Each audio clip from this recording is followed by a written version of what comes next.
Mema mo nyinaa kwa baba me channel Yesu biom. Nti ene me ne mo ba beche se de msi ye Abenkwan akona etwa go screen so. Na sa recipe we enye den kra. Nti so pese hu se de msi ye na ji akonwa na meba.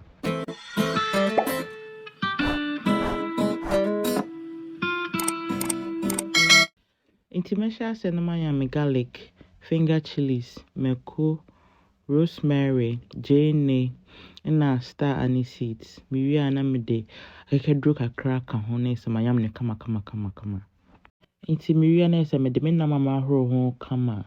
Me use fresh goat meat ene goat meat ayaho. Ena me de bi kotodwa amano kakra so ka ho. Na me de jane ehwetwa kakra enso ka ho for flavor.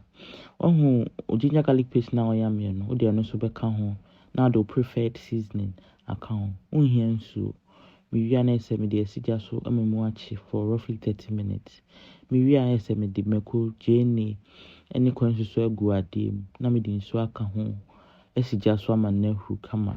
Nti esan baby a me won no menya fresh abe emfa nye me nkwan nti me use Ghanaian Palm Soup base na me use 2 cans. Nti depende enam dodo a wode ye won nkwan. Yeah, and I feel so yana me pen kwaya and Abenkwan very light. Ain't me din so she beshe ma no nature say mama ne si o kakra. Yeah, yana abenu yana anwa wase nti hu hia say obeshe na waja no amenesio. Nti after 30 minutes enam no ho ache kama. Na unsi yamfe nso ngum nso hwe.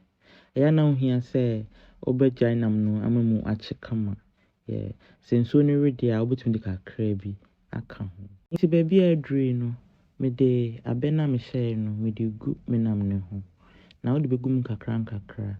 So Kaisa make her say, I see no ya na anwa hunti, ya na watu boase, a shooting kakra se be ya anwa enko nkwan. Inti me wia me din so shake kakra be ka ho. Me hwe menam no dodo na me de share men kwan no. Inti me wia me mene susun kakra.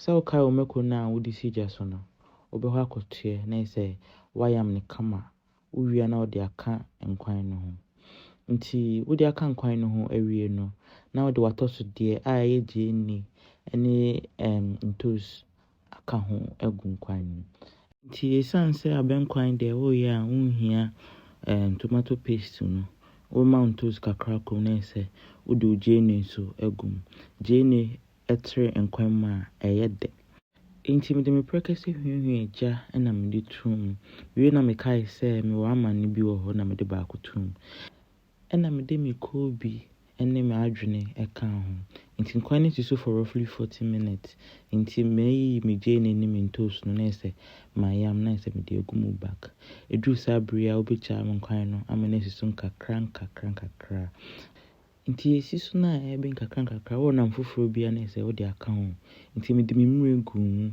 na me de me fish egum because fish no de gum ntema ebetete inti me de gum na me de me meko gum na me jano manisi so nkakra until say ebe inti so pese epu extra more eno de ejina wo so yeah inti sabre adri no nkwan no aben na hwe na kono inti sidi na misi pese enkwan ye che ofie ha and the 1 week cry because omo di bi nyina no mpese omo say dipio inti wahwe me ababedru sabria me da se bebre afei so when you video yi ho a me show like and share and subscribe for more videos. I will see you in my next video.